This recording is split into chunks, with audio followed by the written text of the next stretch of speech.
Les amis, on regarde cette nouvelle vidéo attentivement jusqu'à la fin. La première fois, je vais parler sur le dossier Eli Pada pour que le débat soit clos. J'aimerais qu'on puisse enregistrer. Eli Pada a fait la prison avec Camille Makosso. Makosso, pardon, faut garder, pardon. Garde un peu. Non. C'est trop tôt. C'est trop tôt. Pardon, laisse-le parler, mon vieux. Laisse-le parler, s'il vous plaît. Il est venu Ok, vas-y. C'est là, choqué. Il faut que là, choqué, là, je puisse couper ça. C'est ça qui s'arrive. Vous avez jamais posé la question pourquoi ce sont les souris qui demandaient seulement où se trouve Eli Pada. Vous n'avez jamais posé la question. Eli Pada a fait la maca avec Camille Makosso. Il a fait la prison. Son délit, c'est ça, je vais garder pour le moment. Et Eli Pada et moi, nous sommes sortis quand la maca a été cassée. Donc, moi, j'étais un évadé de prison. Eli Pada était aussi un évadé de prison. Donc, en temps normal, on doit nous répondre pour nous ramener en prison. Si on me convoque dans un commissariat proche et qu'on me pose la question dans mon PV, monsieur, avez-vous fait la prison qui est le BABA des PV? Je dois dire la vérité, oui. Quand? Exactement. Et quand est-ce que vous êtes sorti? C'est pour ne pas répondre à cette question-là que Eli Pada a fui. Les gens, j'ai l'impression que les gens... Quelqu'un disparaît, la première des choses, c'est sa famille qui porte plainte.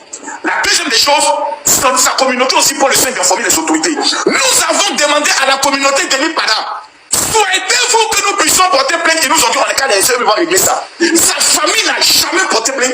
Sa famille n'a jamais fait quelqu'un qui perd son enfant. Mais tous les jours, travaillent sur les médias pour dire vraiment, nous demandons aux autorités de nous aider à retrouver notre parent. Tous les jours, est-ce que vous voyez ça? Jamais. Il y a un pasteur qui est un prophète qui fait ce programme au niveau de la BAE. Écoutez bien ce que je vous dis. BAE là, il y a un prophète qui organise ce programme à la BAE. BAE, stade BAE là. Il y a un espace où il organise ce programme de prière à l'intérieur. C'est un souris. Ok. Moi, Camille Makosso, il me l'a dit. On devait organiser au palais des sports un grand programme de prière pour la paix en Côte d'Ivoire. Lorsque les opposants organisaient le programme au stade Febani, ce monsieur est venu appeler tous les pasteurs qui devaient opérer avec nous. Donc, Yaya Dion Robert, le prophète Olivier Gawa, pour leur dire que moi, Camille Makosso, j'ai reçu 500 millions pour organiser ce programme-là. Et que si eux, ils s'engagent dans le programme, ce serait dangereux pour eux. Après, il faisait la mission. C'est lui-là qui a recruté Eli Pada. Pour qu'Eli Pada commence à donner des révélations que son Dieu va être président de la République un jour. Ce que j'ai dit là, et tu vas garder. Lorsque les messages, les confidences sont sortis, Eli Pada n'a jamais été convoqué pour être arrêté. Le commissaire qui a convoqué Eli Pada s'appelle le commissaire Ouattara. Eli Pada devait venir faire ce qu'on appelle sa fiche d'information que moi-même j'ai fait au renseignement général.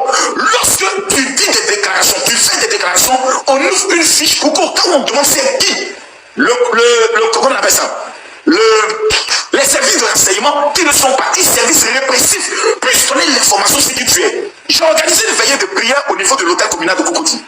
Quelqu'un est allé dire au renseignement général que moi je dis que Ahmed Bakayoko était franc-maçon qui veut diriger la Côte d'Ivoire. J'ai été appelé, interpellé, interrogé pendant 2 jours. On a réécouté tous mes messages lorsqu'on découvre que Makosso n'a jamais eu à dire cette parole. J'étais au niveau des renseignements généraux. Leur rôle, la semaine est en prison, c'est de vérifier ton identité, qui tu es, est-ce que tu es dans la légalité. Mais pour ne pas répondre à cette question, Eli Pada a vu qui est le père spirituel d'Eli Pada. C'est un homme de Dieu qui est sorti sur les réseaux pour confirmer que Eli Pada actuellement est au Ghana. Ils sont en train de faire ces procédures pour entrer en Europe.